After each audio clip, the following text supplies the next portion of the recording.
Assalamualaikum warahmatullahi wabarakatuh. Perkenalkan, nama saya Muhammad Beliau Bowo. Di sini saya akan menjelaskan dataset credit score classification yang bersumber dari website kaggle.com.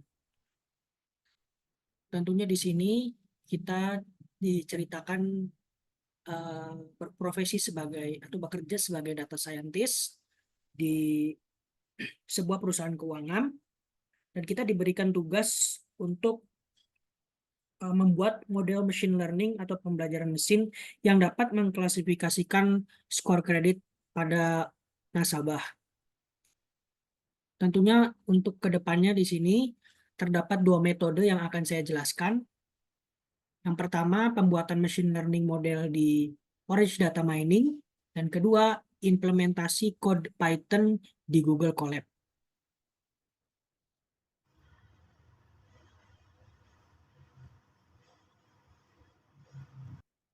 Oke, sekarang kita sudah ada di model Canvas pada Orange Data Mining. Nah, pada model Canvas kali ini kita diberikan dua file CSV, diantaranya adalah train dan juga test. Di sini harapannya adalah kita dapat membuat model machine learning yang kali ini adalah random forest, yang sama-sama nanti bisa digabungkan oleh dua file tersebut. Yang pertama, kita akan coba pre-processing file train terlebih dahulu. Di sini bisa kita lihat path dari file train.csv yang disimpan pada lokal penyimpanan di laptop saya. Di sini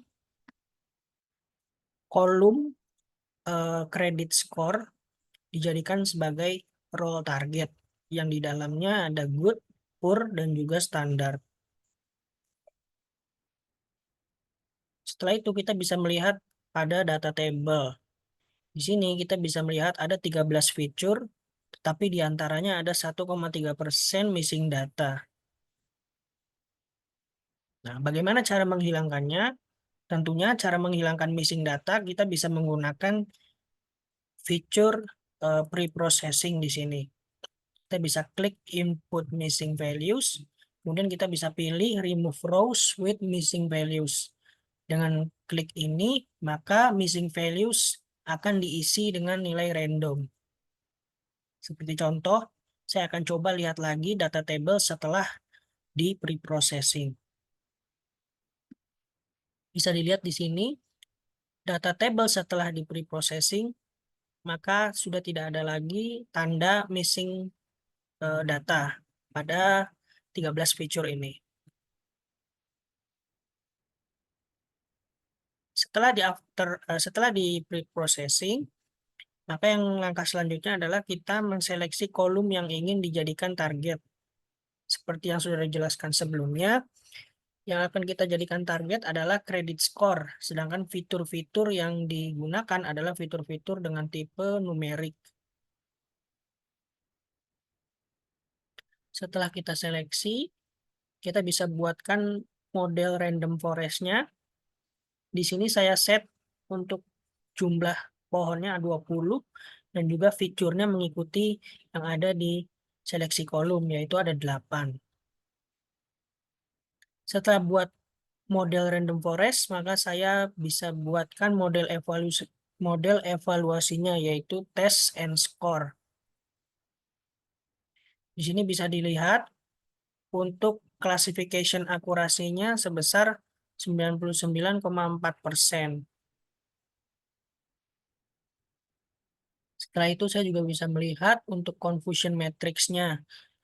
Di sini dijelaskan untuk data dengan actual good yang diprediksi good sebesar 14.717 dari total data 14.778. Berarti ada prediksi yang salah sebanyak 61, diantaranya 1 poor dan 60 standar. Begitu juga dengan yang lain, actual poor dan juga actual standar. Nah, setelah kita buat model machine learning pada file training, kita bisa hubungkan dengan file data testing di sini. Seperti biasa, kita lihat terlebih dahulu path-nya.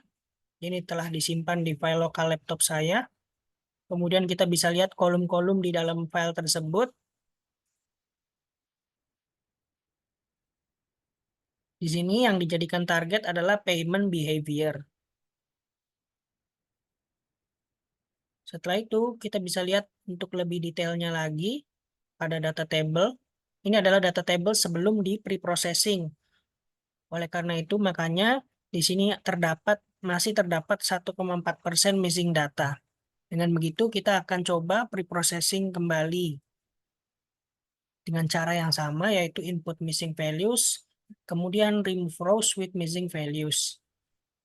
Setelah di pre-processing, maka kita bisa lihat data table after di pre-processing. Di sini bisa dilihat sudah tidak ada lagi missing data. Nah, setelah di pre-processing, maka kita bisa hubungkan ke random forest. Tetapi sebelum itu, karena tadi pada data testing kita mentargetkan payment behavior, kita bisa rubah di sini targetnya menjadi payment behavior.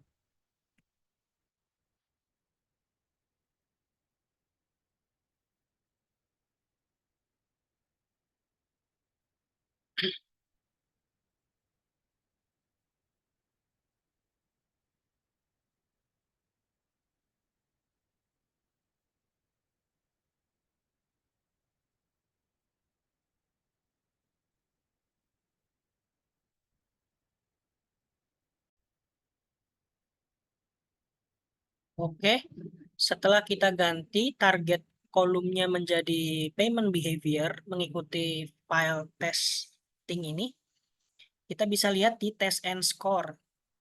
Di sini untuk classification akurasinya sebesar 99,7%. Berbeda dengan yang tadi eh, kita modelkan pada file training ya. Setelah test and score, kita bisa lihat confusion matrix-nya. Di sini untuk kolom payment behavior bisa dilihat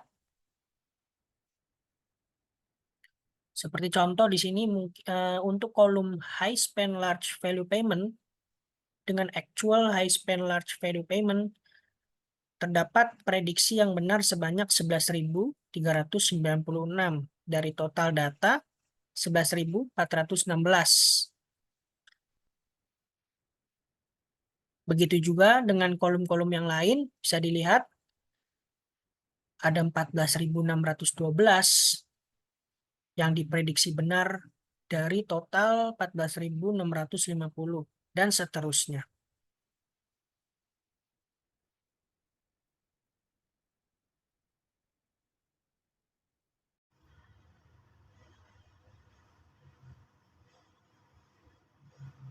Oke, sekarang kita sudah ada di environment Google Colab untuk implementasi code Python untuk machine learning model, pembuatan machine learning model.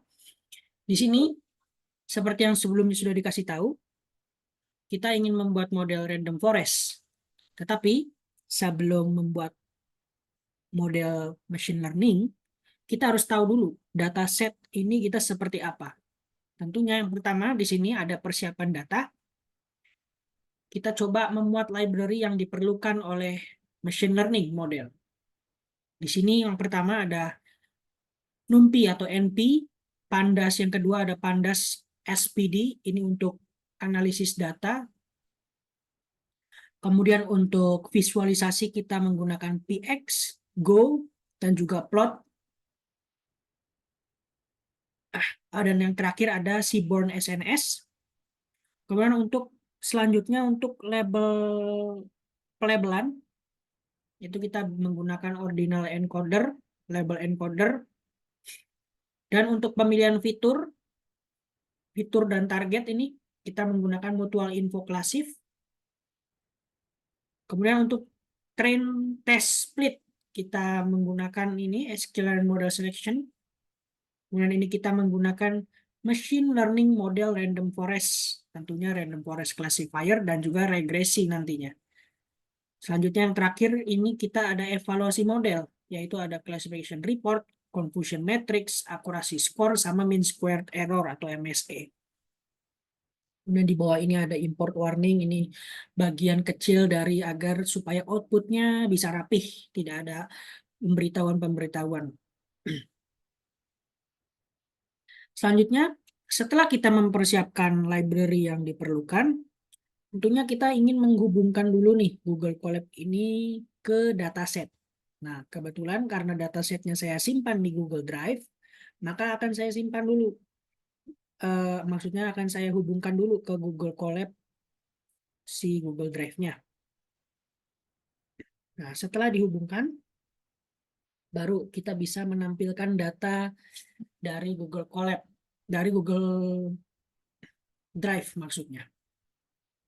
Setelah dicoba ditampilkan, bisa dilihat di sini, masih banyak data-data kosong di dataset tersebut. Tentunya, setelah kita mengetahui datasetnya seperti apa, bagaimana di dalamnya, baru kita bisa tahu ini arahnya pengen kemana. Tentunya di sini kita coba untuk pre-processing data. Salah satunya contoh yang pertama ini adalah cleaning. Kita ingin tahu dulu nih, si data frame train ini di dalamnya ada apa aja sih? Oh, ada ID, customer ID, mon, sampai credit score. Nah, tentunya di sini untuk range indeksnya adalah 100.000 entries. Nah, untuk cara bacanya, nilai dari fitur-fitur ini ada data kosong atau enggak, caranya adalah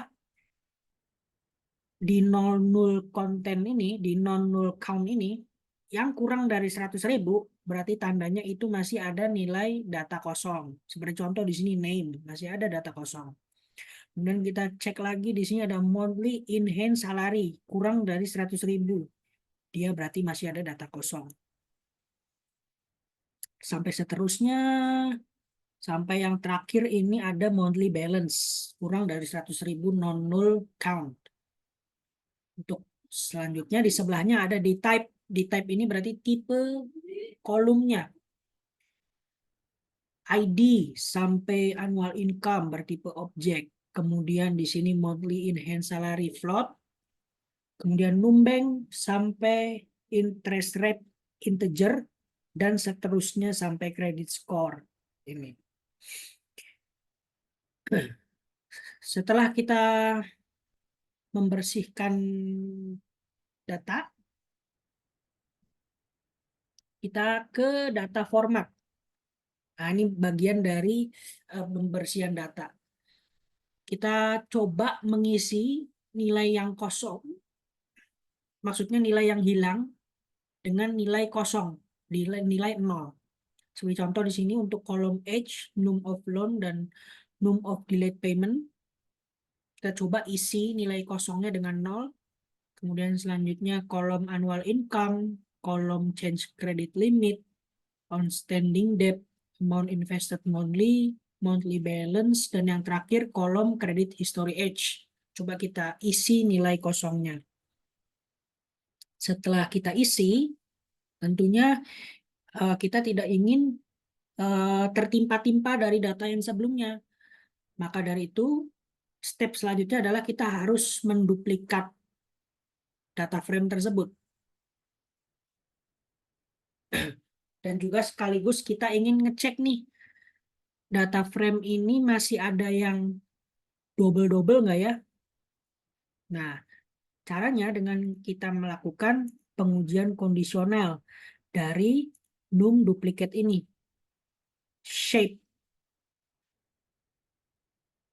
Kita running. Dan kalau misalkan outputnya muncul seperti ini, sama dengan 0 nih, maka tidak ada duplikat. Else, berarti masih ada duplikat. Nah, kalau misalkan nanti outputnya ternyata masih ada duplikat, ini kita bisa ulang lagi dari preprocessing yang awal. Dan mungkin di kolom-kolom ini masih ada yang kurang, makanya masih ada duplikat. Nah, setelah dari duplikat, kita lanjut ke step berikutnya, itu data scaling. Kita ingin tahu nih, dataset kita masih ada outlier apa enggak. Coba kita cek dengan cara train.describe. Nah, ini kan masih kotor, masih ada nilai-nilai yang bentuknya seperti ini. Nah, berarti ini tandanya masih ada outlier. Tentunya sesuai dengan yang ini, kita coba seleksi kolom-kolom tersebut. Di sini ada num bank account, interest rate, sampai num credit card. Kita set thresholdnya 98%. Jadi nanti kita coba lakukan perulangan setelahnya. Nanti jadi untuk baris kolom atau setiap kolom yang masih di atas persentil ini, maka akan dihapus nilainya. Nah, setelah ini di running, maka coba kita cek lagi, describe. Nah, kalau sudah tandanya seperti ini, angkanya bagus begini, berarti tandanya data sudah bebas dari outlier. Nah, setelah data bebas dari outlier, kita coba nih filtering dulu datanya. Seperti sebelumnya di Orange Data Mining, di kolom payment behavior terdapat value yang seperti ini.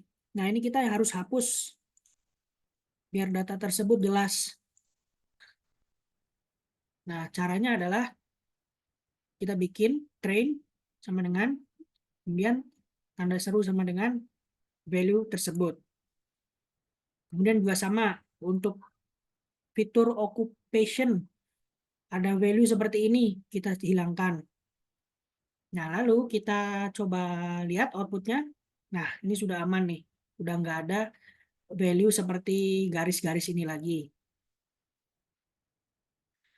Selanjutnya di sini juga sama, credit mix. Kita ingin menghilangkan value seperti ini. Kita running, outputnya seperti ini, berarti sudah aman. Nah, selanjutnya setelah ini semua sudah, sekarang kita ingin menghilangkan negative value atau nilai yang minus, kurang dari 0. Seperti yang kita lihat tadi sebelumnya di describe, ada nilai minus. Di antaranya di sini ada delay from due date, change credit limit, dan non-bank account. Setelah itu kita ingin drop meta fitur. Jadi kalau sebelumnya di Orange Data Mining itu kayak ID, customer ID, month, name, SSN, ini termasuk pada meta feature. Jadi ini merupakan data-data yang tidak dibutuhkan. Jadi di sini idenya adalah kita drop, lalu kemudian kita hapus kolom tersebut karena tidak diperlukan. Selanjutnya ini ada missing values. Kita pengen cek masih adakah data yang kosong. Dan ternyata outputnya setelah di running tidak ada data yang kosong. Nah, kalau misalkan masih ada data yang kosong, berarti yang di atas ini masih ada yang kurang. Harus ada yang ditambah lagi.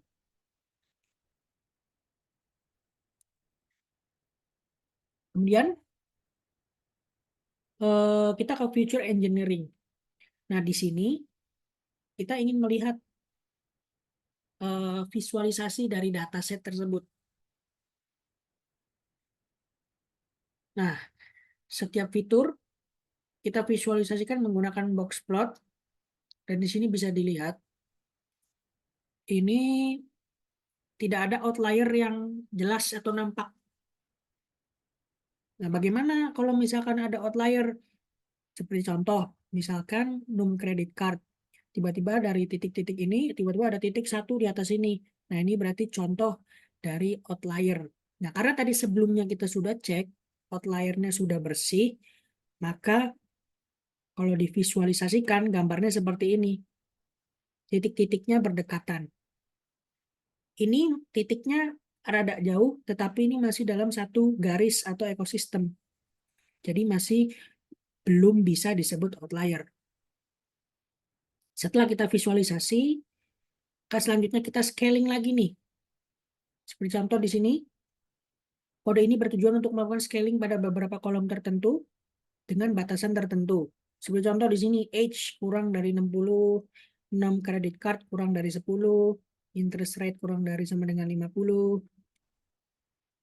Ini untuk apa? Ini untuk membatasi supaya kolom-kolom nanti yang dicantumkan ketika modelnya nanti dibuat, ini lebih rapi. Nah, nanti setelah kalau sudah di scaling rapih seperti ini, baru kita encoding. Nah, nanti kan kita output yang diinginkan adalah credit score. Yang di dalamnya nanti adalah ada poor, standar, atau good. Nah, ini coba kita encoder. Kita label encoder. Kita labelkan. Kemudian juga kita lanjut labelkan lagi untuk yang occupation encoded. Kita simpan ke sini. Setelah kita simpan ke sini, kita lanjut lagi yang bagian credit mix. Ini juga sama. Kita masukin ke credit mix encoded. Di dalamnya nanti ada bad, standard, good. Lalu untuk yang selanjutnya untuk yang fitur payment behavior. Dapat 6, ada low spend sama high spend. Masing-masing 3. Kita masukkan ke encoded lagi. Nah, setelah kita labelkan semua, lalu kita drop kolom atau fitur sebelumnya yang sebelum dilabelkan. Seperti contoh payment behavior, credit mix, occupation, sama credit score. Ini adalah kolom-kolom yang dulu sebelum di-label, kita drop, kita hapus.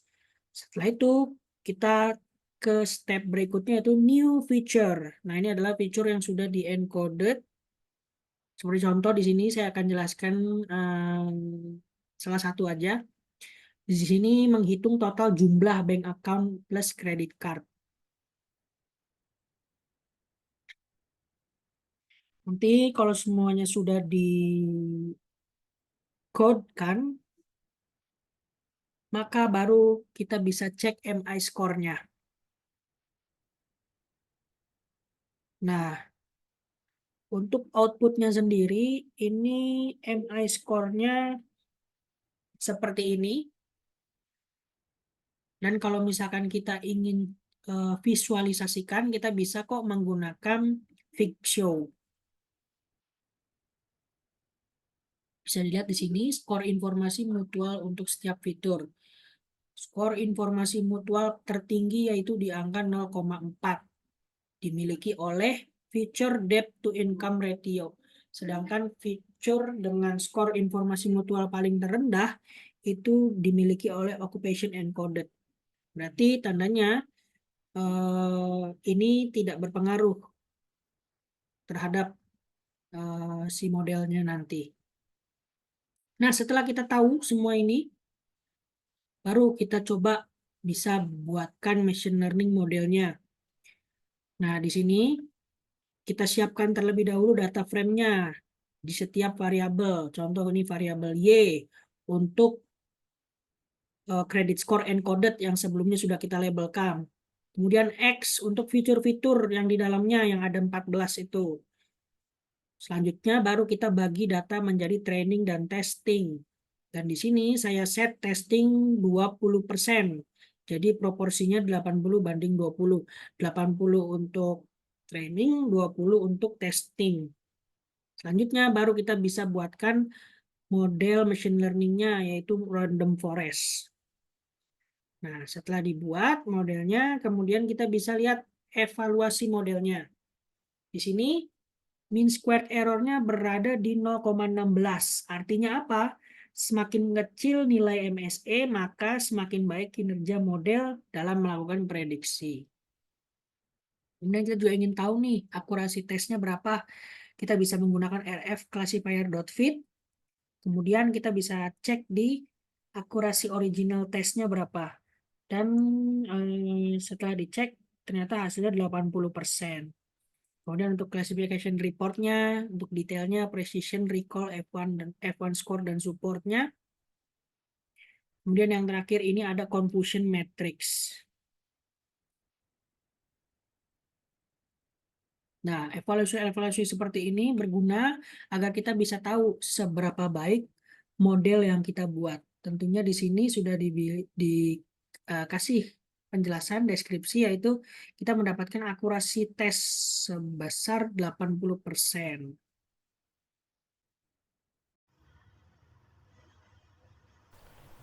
Oke, sekian video dari yang saya buat. Terima kasih sudah menonton. Mohon maaf apabila ada kesalahan. Wassalamualaikum warahmatullahi wabarakatuh.